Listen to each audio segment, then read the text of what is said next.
Well, I'm delighted to be joined now by the former Finance Minister of New Zealand, the Honourable Ruth Richardson. Welcome to the programme.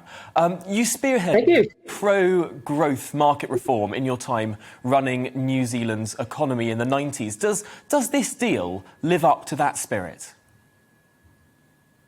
Well, New Zealand turned to markets for good and compelling reason, because unambiguously, free trade was good for consumers and it was very good for our business producers. So we sought free trade deals wherever we could get them. Now that the United Kingdom is free from the shackles of Europe, you're free to find your free trade wings, and we're pretty chuffed down under that you should choose Australia and New Zealand to do it.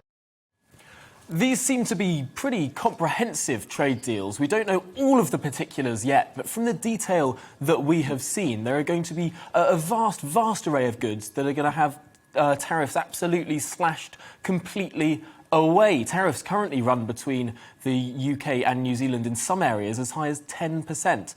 Those going is surely a good thing. Oh, indeed it is. If you were to listen to the two prime ministers, you could be forgiven for thinking that this was a deal that was all about alcohol bragging rights. That you get our wonderful wine and we get your excellent gin. Of course, there's much more to the deal than that. Most important is the principle of recognising that tariffs are a tax and consumers pay that tax, and tariffs act as a protection for uncompetitive producers. So to embrace a comprehensive free trade deal is going to stand Great Britain, consumers and producers in very good stead. But of course, this is just the starter. This is the hors d'oeuvre, if you like, because this is a preliminary, I suggest, to the main course, which is that Great Britain should apply to join the comprehensive and progressive, big words, but a great concept, Trans-Pacific Partnership. That's the key to a huge global trading bloc, the Asia-Pacific.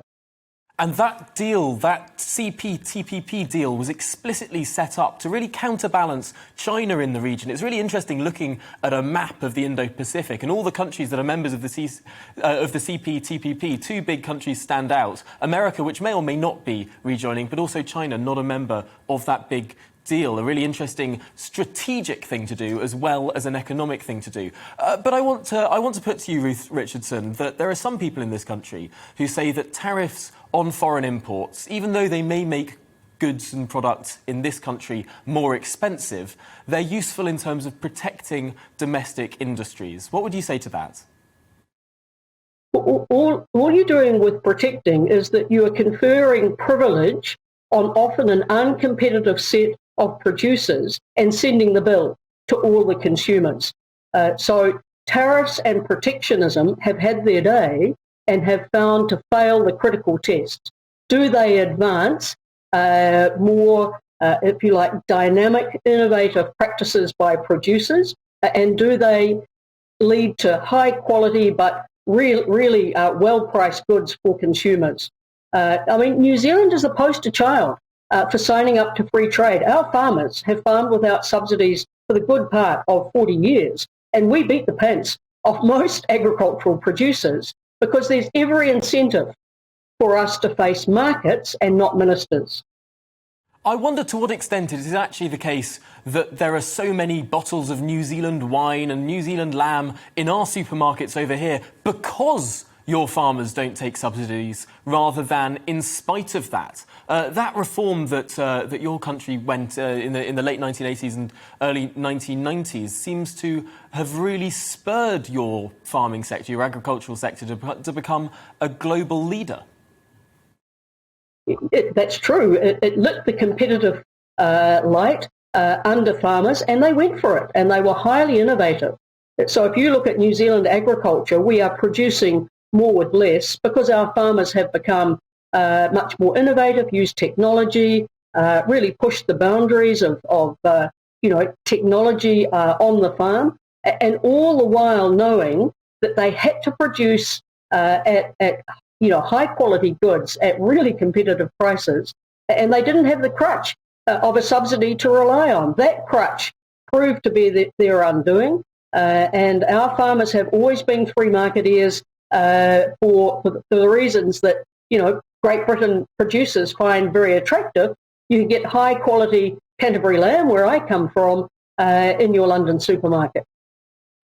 Now, just finally in this conversation, this deal also appears to include some migration provisions. The New Zealand and the United Kingdom are two countries that share not just historic links, but many family links as well. And the idea of potentially some people being able to move across to New Zealand for a few years, New Zealanders coming to the UK for a few years, making that a lot more easy could be hugely, if not economically significant, culturally significant in terms of connecting our two countries.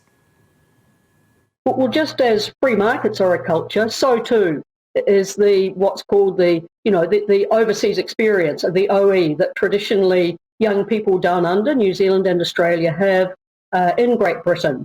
So in parallel with this agreement, which, there are some elements where there's a dragging of feet, such as, 5 years for dairy and 15 years for red meat and sheep meat.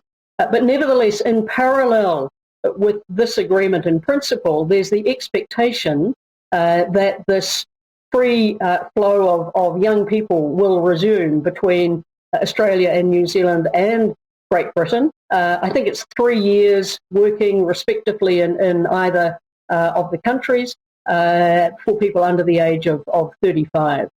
So free ideas, free movement of young people and free trade. I mean, they're unambiguously good for us all. Ruth Richardson, thank you so much for joining us here this morning, or indeed for you in the evening, on The Briefing on GB News. Really interesting discussion there.